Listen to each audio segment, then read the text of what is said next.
ព្រឹត្តិការណ៍ផ្ទុះអាវុធថ្ងៃទី5-6 កក្កដា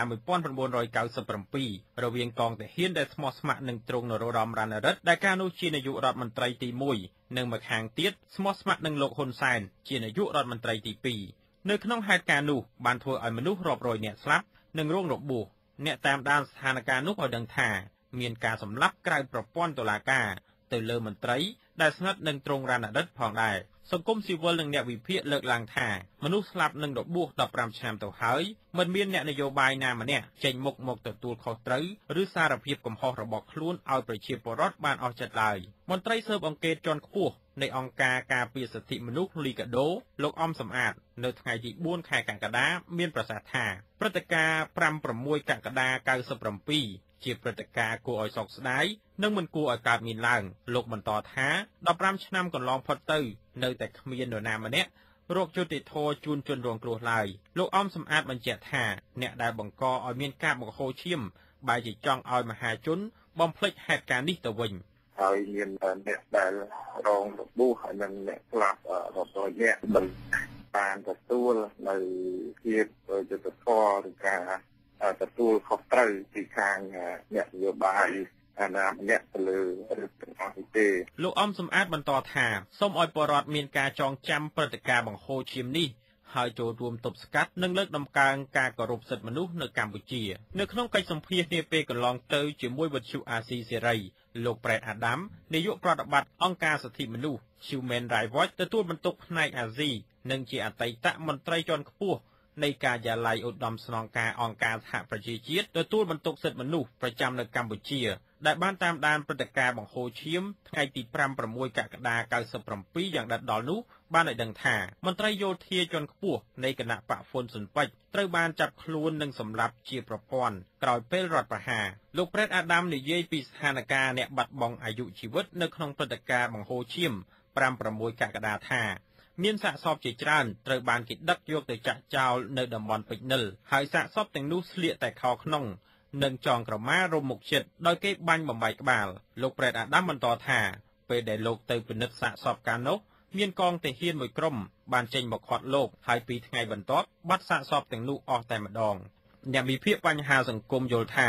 ការបង្ហូរឈាមឆ្នាំ1997មិនត្រឹមតែសម្លាប់មនុស្សទេថែមទាំងរារាំងដល់ដំណើរការលទ្ធិប្រជាធិបតេយ្យនៅកម្ពុជាថែមទៀតអ្នកវិភាគឯករាជ្យលោកបណ្ឌិតឡៅម៉ុងហៃមានប្រសាសន៍ថាព្រឹត្តិការណ៍ថ្ងៃទី5-6 កក្កដាជាព្រឹត្តិការណ៍ដណ្ដើមអំណាចគ្នាដែលបំបាក់កម្លាំងគណៈបកហ៊ុនស៊ុនប៉ិច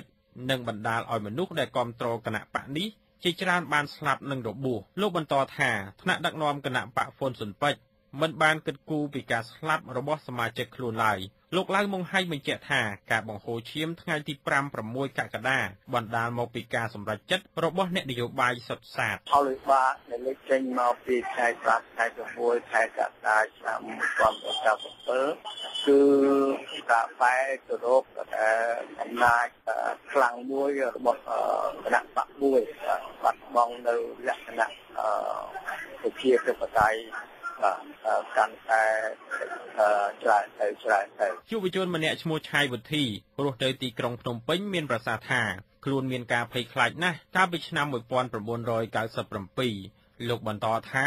លោកមានប្អូនប្រុសម្នាក់ត្រូវពិការដៃដោយសាររត់គេចពីការប្រយុទ្ធគ្នាកណ្ដាលទីក្រុងភ្នំពេញឯពូរបស់លោកត្រូវបានស្លាប់ដោយសារការបាញ់គ្នានៅតាំងក្រសាំងលោកឆៃវុធីបញ្ជាក់ថាលោកមិនពេញចិត្តសោះចំពោះអ្នកដែលដឹកនាំការច្បាំងគ្នាពេលនោះដោយជាលោកហ៊ុនសែនសម្ដេចក្រមព្រះនរោត្តមរណរដ្ឋនិងលោកញឹកប៊ុនឆៃជាដើមព្រឹត្តិការណ៍5-6 កក្កដា1997ផ្ដល់គុណវិបត្តិជាច្រើនទៀតដែលមានផលប៉ះពាល់យ៉ាងច្រើនដល់វិស័យសេដ្ឋកិច្ចនិងនយោបាយកម្ពុជា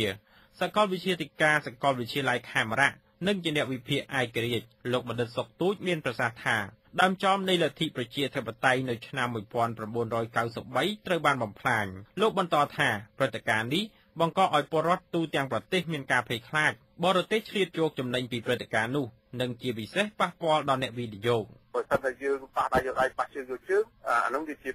បញ្ហាមួយដែលលំបាកនឹងអ្នកវិនិយោគបាទគេវិនិយោគគេយកលុយមកដាក់គេអត់មានយកទាស់មកដាក់ទេអ្នកនាំពាក្យព្រះអង្គម្ចាស់នរោត្តមរណរដ្ឋលោកអានន្តយ៉ាតមានប្រសាសន៍ថាអ្នកនយោបាយមួយចំនួនមិនហ៊ាននិយាយពីព្រឹត្តិការណ៍5-6 កក្កដាឲ្យប្រជាពលរដ្ឋបានយល់ឡើយដោយសារតែពួកគេខ្លាចបាត់បង់អំណាចលោកបន្តថា កាលនោះព្រះអង្គម្ចាស់នរោត្តមរណរដ្ឋមិនមែនជាអ្នកបញ្ជាឲ្យបង្កើនកម្លាំងទ័ពប្រជែងនឹងគណៈបកប្រជាជនឡើយលោកបញ្ជាក់ថាដើម្បីរក្សាសន្តិភាពព្រះអង្គម្ចាស់នរោត្តមរណរដ្ឋមិនដែលរំលឹកពីព្រឹត្តិការណ៍បង្ហូរឈាមនេះទេនៅពេលដែលកូនចៅ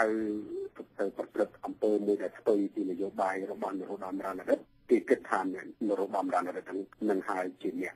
បង្គាប់បញ្ជាយើងមិនដែលរំលឹកទេយើងសុខចិត្តបោះបង់ចោលអតីតកាលដើម្បី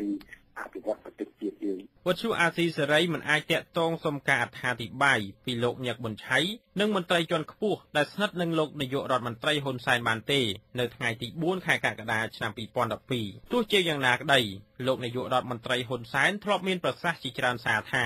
ហេតុការបង្ហូរឈាមដែលអ្នកមួយចំនួនហៅថារដ្ឋប្រហារនោះបង្កឡើងដោយសម្ដេចក្រមព្រះនរោត្តមរណរដ្ឋលោកខៀវកញ្ញរិទ្ធរដ្ឋមន្ត្រីក្រសួងព័ត៌មាននិងជាអ្នកនាំពាក្យរដ្ឋាភិបាលបានលើកឡើងនៅក្នុងសេចក្តីណែនាំមួយដែលចុះកាលបរិច្ឆេទថ្ងៃទី6ខែកក្កដាឆ្នាំ2011ថាការប្រើពាក្យរដ្ឋប្រហារអាចធ្វើឲ្យសាធារណជនភ័ន្តច្រឡំចំពោះព្រឹត្តិការណ៍នេះដោយបានណែនាំឲ្យអ្នកសារព័ត៌មានហៅថាជាចំនួនផ្ទៃក្នុងនៃរាជរដ្ឋាភិបាលដែលបានឈានដល់ការប្រឈមមុខដាក់គ្នាដោយអាវុធមន្ត្រីអ្នកនាំពាក្យគណៈបកសំរងស៊ីលោកយឹមសវណ្ណមានប្រសាសន៍ថាបកសំរងស៊ីធ្វើខួបរំលឹកថ្ងៃទី5-6កក្កដាជារៀងរាល់ឆ្នាំលោកបន្តថាការដែលមានមនុស្សស្លាប់ជាច្រើនហើយមិនមានជនណាម្នាក់ទទួលខុសត្រូវបង្ហាញថាកម្ពុជាផ្ដល់ឱកាសឲ្យអ្នកដែលធ្វើខុសហើយរួចទោសនៅក្រៅសំណាញ់ច្បាប់មន្ត្រីស៊ើបអង្កេតជាន់ខ្ពស់អង្គការការពារសិទ្ធិមនុស្សលីកាដូលោកអំសំអាតមានប្រសាសន៍ថាលោកសូមឲ្យមានការទទួលខុសត្រូវក្នុងការសម្លាប់មនុស្សជាច្រើនអ្នកនៅក្នុងហេតុការណ៍បង្ហូរឈាមថ្ងៃទី5-6កក្កដា1997ហើយយ៉ាងហោចណាស់ក៏មានការចេញមកទទួលខុសត្រូវមួយចំពោះអ្នកទាំងអស់នេះដែរហើយនេះក៏វាធ្វើជាគំរូមួយទៀតដែរសម្រាប់អ្នកនយោបាយក្រោយហ្នឹងកុំឲ្យដើរតាមនៅគំរូទាំងអស់ហ្នឹងណានៅក្នុងកិច្ចសម្ភាសន៍នាពេលកន្លងទៅជាមួយវិទ្យុអាស៊ីសេរីលោកប្រេតអាដាមនាយកប្រតិបត្តិអង្គការការពារសិទ្ធិមនុស្ស Human Rights Watch បានអះអាងឲ្យដឹងថាមន្ត្រីជាន់ខ្ពស់នៃគណៈបកហ្វុនស៊ុនពេជ្រដូចជាលោកចៅសម្បត្តិនិងលោកគ្រូយឿមត្រូវបានស្លាប់ក្រោយពេលដាក់អាវុធឬប្រកល់ខ្លួនឯលោកហូសុកត្រូវបានបាញ់សម្លាប់ខណៈពេលដែលស្ថិតនៅក្នុងមន្ទីរឃុំឃាំងក្នុងក្រសួងមហាផ្ទៃលោកបន្តថារដ្ឋាភិបាលបែរជាបង្ហាញភ័ស្តុតាងដែលមិនគួរឲ្យជឿពីការស្លាប់របស់មន្ត្រីគណៈបកហ្វុនស៊ុនពេជ្របន្ទាប់ពីព្រឹត្តិការណ៍5-6កក្កដា1997មិនមានគណៈបកណាមួយសងជំងឺចិត្តឬចេញថ្លៃខូចខាតជូនបរិវត្តឡើយគ្រប់គណៈបកបែរជាត្រៀមប្រជែងគ្នារៀងៗខ្លួនអ្នកវិភាគក៏សម្គាល់ថាភាគីទាំងសងខាងដែលដឹកនាំដោយព្រះអង្គម្ចាស់នរោត្តមរណរដ្ឋនិងលោកហ៊ុនសែនជាអ្នកនយោបាយមិនមានការទទួលខុសត្រូវទេអ្នកនយោបាយទាំងពីរមិនដែលស្វែងរកគ្រួសារជនរងគ្រោះដោយព្រឹត្តិការណ៍បង្ហូរឈាមដើម្បីផ្សះផ្សាផ្លូវចិត្តពួកគេម្ដងណាឡើយតើពេលណាទៅអ្នកនយោបាយស្រុកខ្មែរចិត្តសឿងហ៊ានទទួលខុសត្រូវនៅទង្វើរបស់ខ្លួនខ្ញុំវ៉ាន់វិចាវុទ្ធុអាស៊ីសេរីពីរាជធានីភ្នំពេញ